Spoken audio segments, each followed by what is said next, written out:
सच्चा आहे मित्रांनो, मी अर्चना बरे शेतकरी कन्या. तपा बरेच जण बोलत होते ताई तुमच्या वावरात लय दगड गोटे आहे, लय दगड आहे, भरपूर दगड आहे, भरपूर कमेंट आल्या होत्या.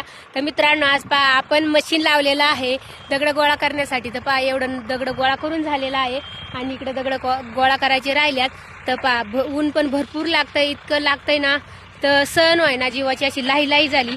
तर आपण उन्हातच दगड गोळा करतोय. सकाळच्या पारी आपण हरभरा काढलाय, तुम्हाला मी हरभरा दाखवते. तर आपण एवढा हरभरा सकाळी काढलाय आणि अजून थोडा हिरवा इथं तसाच ठेवलाय. तर इथं 2-3 सारे हरभऱ्याने इतका जीव खाल्ला फौजी साहेबांचा माझा. त्या हरभऱ्यानी काढून कंटाळा आला, तरी अजून पण महिना झाला, अजून पण निघाना, अजून पण हिरवा आहे. काही काढायचा राहिलाय, आता काही ते वाळल्या परत करायचं आहे. तर भरपूर जीव खाल्ला हरभऱ्यानी, पण पैसे पण झालं त्याचं, असं काही नाही. तर मी तुम्हाला पुढच्या व्हिडिओमध्ये सांगन, मोठ्या व्हिडिओमध्ये सांगन हरभरा आपला कसा गेला, किती रुपयांनी गेला आणि किती एकरात किती निघलं. तर आपले 3 ठिकाणी वावर आहे.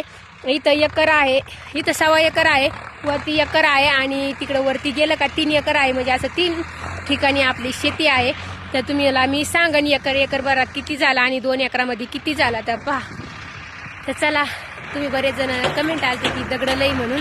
तर आज अक्षरशः आपण दगडाची मशीन लावलेली आहे. फायनली वर्ष झाले, लावायची होती पण असंच राहून गेलं. पण त्या टायमाला मशीनवाल्याने पण नाही येणार असे म्हणले, पण आता त्यांचा फोन आला, ते म्हणले आता येऊ. तर ते आल्यात आणि चालू केलंय.